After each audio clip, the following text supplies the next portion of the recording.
ओम साई राम, जय साई राम। साईं भक्ति से मैं साईं श्रुति। बहुत बहुत आभार साईं भक्ति और साईं श्रुति को इतना प्यार देने के लिए। हमारे जीवन में साईं भक्तों के आस से, उनके जीवन के विश्वास से, भक्त के जो जीवन की पूरी कायाकल्प की रचना जो है वो श्री श्री साईं समर्थ के पास रहती है। जी हाँ, आज मैं एक साईं भक्त के अनुभव के विषय में बता रही हूँ, जो कि पहले तो बाबा के भक्त नहीं थे, परंतु जब बाबा ने उनकी नौकरी दिलवाई और क्या सफ़र रहा कि एक जो पहले बाबा के ऊपर विश्वास नहीं करते थे, बाबा क्या, उनका तो ईश्वर पर ही विश्वास नहीं था, और ऐसा इंसान जो है वो बाबा की शरण में आ गया। तो और कैसे उनको नौकरी मिली, और नौकरी भी किस, जब वो उम्र के उस पड़ाव पे थे जबकि एक सरकारी नौकरी का एक क्राइटेरिया होता है, और उस क्राइटेरिया में वो लास्ट एज में थे, और अगर वो एज उनकी निकल जाती तो उनका जो सरकारी नौकरी का सपना है वो सपना ही बनकर रह जाता। उसी बीच मुलाकात होती है उनकी मुझसे। होता ये है कि हमारे यहाँ एक जो हमारे पड़ोसी हैं वो हमारा परिचय कराते हैं उनकी भाभी जी से। भाभी जी जो हैं वो बाबा को बहुत मानने वाली रहती हैं, क्योंकि भाभी जी ऐसे परिवार से बिलोंग करती हैं जिनके मम्मी पापा दोनों ही दोनों साईं भक्त रहते हैं। उनकी मुलाकात मुझसे होती है गुरुवार को, और गुरुवार के दिन जो है मैं उनसे पहली बार मिली। फिर ऐसे ही परिचय होता गया, क्योंकि वो पार्लर का काम करती थी और मुझे भी उनकी काम पसंद आता था, तो हमारा जो है परिचय हुआ। और फिर कुछ दिनों में जो है उन्होंने मुझे ये बात बताई कि उनके जो पति हैं वो बहुत दिनों से कोशिश कर रहे हैं, और अब उनकी लास्ट जो सरकारी नौकरी की लास्ट जो एज है वो एज है, अगर इस साल उनका सिलेक्शन नहीं होता है भाभी जी, तो उनका सिलेक्शन जो है वो कभी हो ही नहीं सकेगा। वो बहुत सालों से इंतज़ार कर रहे हैं और बहुत प्रयासरत हैं, लेकिन हर बार जो है वो उनका सिलेक्शन नहीं हो पाता है उनकी जो नौकरी है उसमें।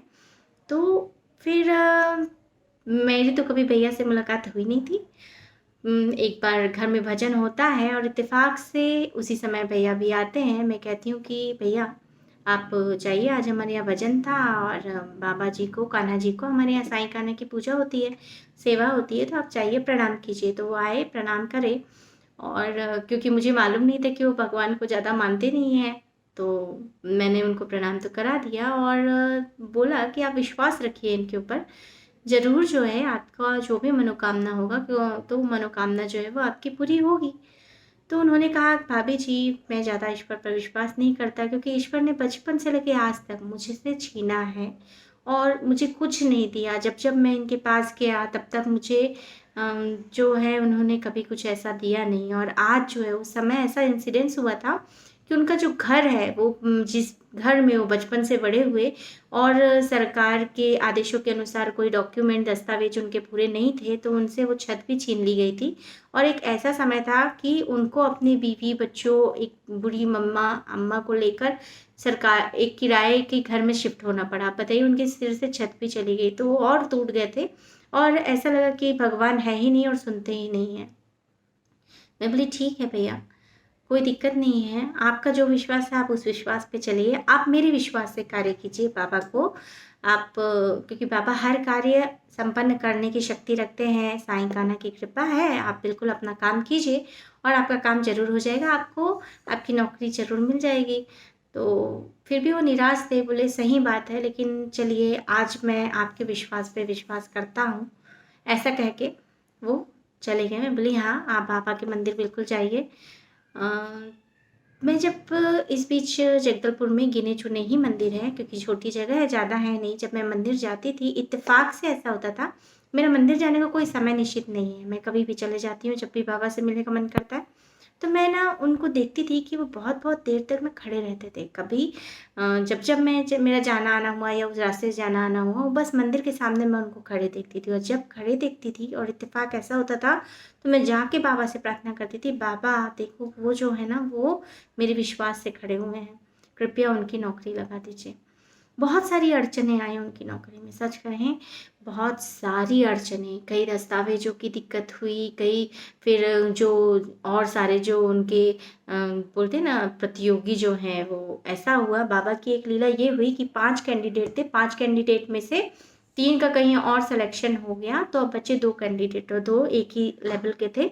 तो वो दोनों के दोनों में जो दूसरा वाला व्यक्ति है वो इनको बहुत परेशान कर रहा था और ये बहुत परेशानी में इतना बेचैन हो जाते थे कि वो लास्ट जो है मोमेंट में आते थे और भाभी मेरे को फ़ोन करती थी कि ऐसी-ऐसी बेचैनी है, तो वो तुरंत आते थे। मैं कहती थी कि ठीक है भई 11, कभी ऐसा हुआ कि 11 साढ़े 11 बजे भी सत्येंद्र जी और हम लोग हैं और वो इतने पैनिक हो जाते थे, बेचैन हो जाते थे, पता नहीं क्या होगा या सामने वाला परेशान कर रहा था। तो वो जो है वो आते थे, मैं सिर्फ़ उनको यही कहती थी कि देखिए बाबा के ऊपर विश्वास कीजिए, जब आप बाबा के पास गए हैं तो आपका काम ज़रूर पूरा होगा। उनका बहुत बहुत आभार बाबा का कि बाबा ने विश्वास की लाज रख ली और बाबा इतने प्यारे हैं कि हर साईं भक्तों को उतना ही प्यार करते हैं।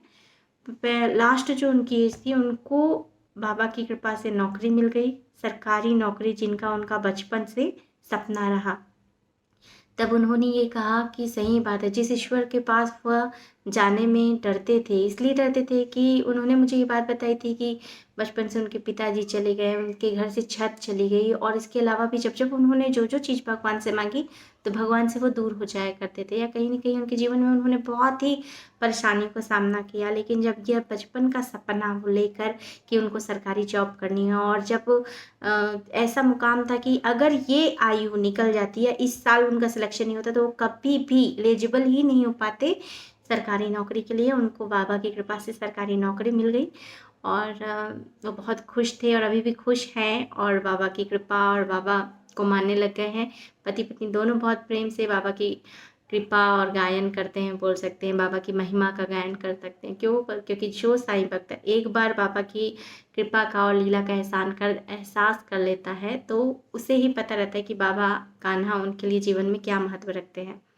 इसी प्रकार फिर से मैं अगली बार फिर एक साईं भक्तों का सत्य अनुभव लेकर प्रस्तुत होंगी। अगर आपको साईं भक्ति और साईं श्रुति पसंद आए तो कृपया सब्सक्राइब, लाइक और शेयर करें। इसके साथ ही साथ बता दूं, सोमवार से लेकर शुक्रवार तक साईं प्रेम योग ध्यान अर्थात मेडिटेशन किया जाता है 5:45 को।